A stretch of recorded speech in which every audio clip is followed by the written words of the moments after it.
cet épisode hors série de Geek Librairie qui, cette fois, vous l'aurez remarqué, sera sous une forme quelque peu différente. Il faut savoir que j'ai toujours été bercé dans le jeu de rôle, et ceci depuis ma plus tendre enfance. En fait, j'ai eu la chance dans ma jeunesse d'avoir eu un prof fan de jeux de rôle à la Donjons et Dragons, et surtout de livres dont vous êtes le héros. Et si j'ai appris à lire, c'est grâce, entre autres, aux livres de la collection des Filles Fantastiques. Donc, c'est tout naturellement que le temps aidant, je me suis mis avec des voisins au jeu de rôle avec D&D, la seconde édition, pour être précis, et j'avais 11 ans. Nos parties n'étaient pas de la grande classe, ça se limitait aux portes monstres et trésors. C'était parfois n'importe quoi, mais on s'amusait beaucoup et je fus passionné de jeux de rôle. C'était en 1992, déjà, l'année juste avant l'arrivée de Magic. Évidemment, avec le temps, je découvris d'autres jeux, surtout le monde des ténèbres. J'étais adolescent, je lisais du Anne Rice et Vampire la Mascarade était un très bon jeu avec plein de potentiel. Ah, la jeunesse parfois. Puis arriva 1995, ce qui fut l'année noire du jeu de rôle au vu de la diabolisation que l'on finit par subir cette année-là. Et tout ça pourquoi ? À cause de certaines personnes en manque de sensationnel. Mais revenons à ce que pourquoi le jeu de rôle a connu cette année noire. Nous sommes le 9 mai 1990 à Carpentras. Des tombes sont profanées et un corps exhumé.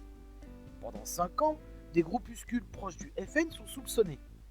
Puis, revirement de situation, en 1995, un groupe de rôlistes est accusé à son tour. Ce sont essentiellement des fils de notables et du maire. Il n'en fallut pas plus que cela pour que la presse se déchaîne quand l'information est tombée. Et les coupables de cette diabolisation de l'époque, ils sont connus.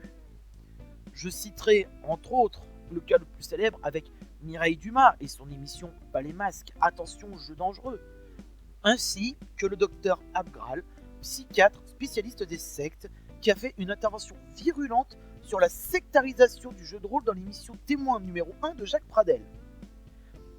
Et évidemment, cela sans compter aussi sur les journalistes de l'époque déjà avides de vindictes populaires, dont je tairai le nom ici, mais je sais que certains d'entre vous ont des noms qui viennent en tête.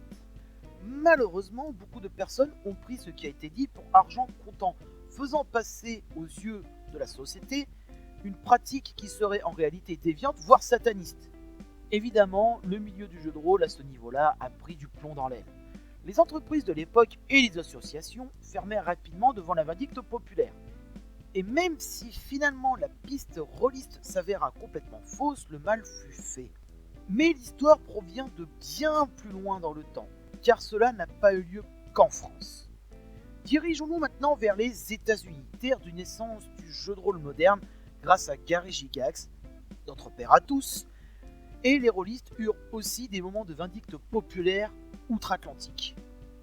Nous sommes en 1979 et James Dallas Egbert III, âgé de 16 ans, disparaît.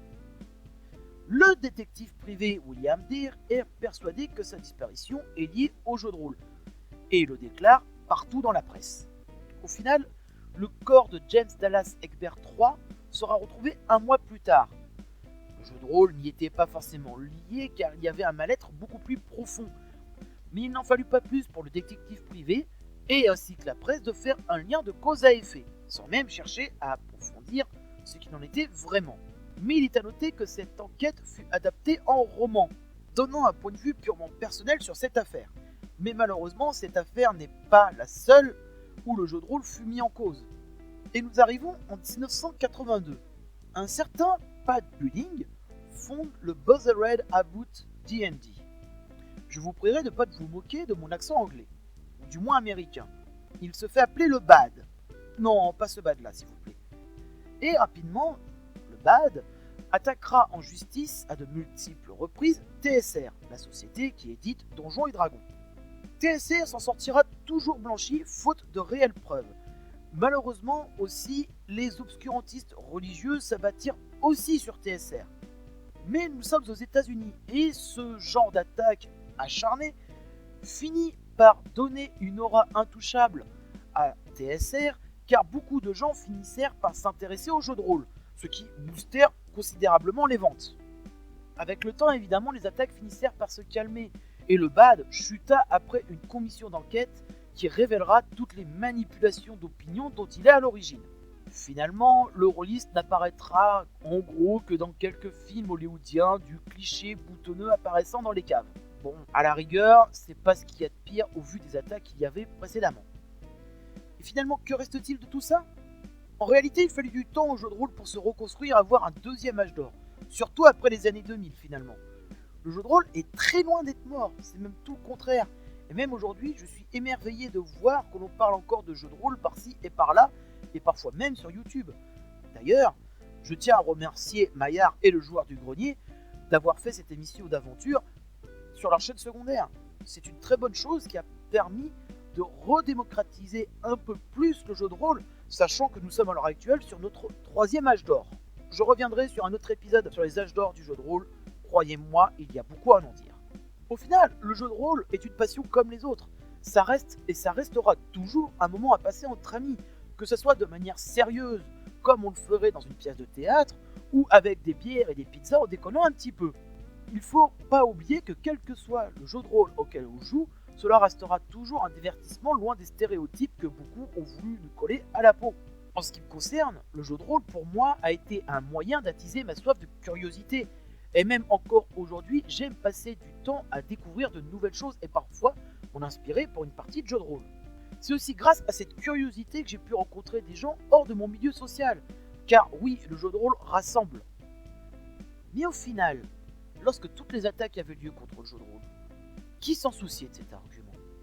Le jeu de rôle est très loin d'être un loisir de pestiféré, même si ça m'arrive encore de l'entendre par-ci et par-là, et encore malheureusement à la télévision, par la voix de Pierre Bellemare dans ses enquêtes impossibles encore tout récemment. Le jeu de rôle, c'est un moyen de rapprocher les gens, tout comme le sport ou un loisir bien vu par les mass médias. Mais vous savez maintenant, le temps aidant, je n'en veux plus à Mireille Dumas, au Dr Abgral, ni même à Pierre Bellemare au final, et à toutes ces autres personnes qui ont joué sur les peurs et l'incrédulité des gens. J'ai depuis longtemps tourné la page, surtout que j'ai découvert ça bien après les faits finalement. Et ce que j'en retiens, c'est que ces gens-là finalement, ils se sont complètement décrédibilisés auprès d'une partie de la population et qu'ils portent ces interventions télévisuelles comme des boulets à leurs pieds. Et en cela, c'est la plus belle réponse que les faits puissent donner. Au final, je ne dirai qu'une seule chose pour conclure cet épisode qui sonne comme un credo face à tous ces gens avides, sensationnels. Je suis rôliste et j'en suis fier.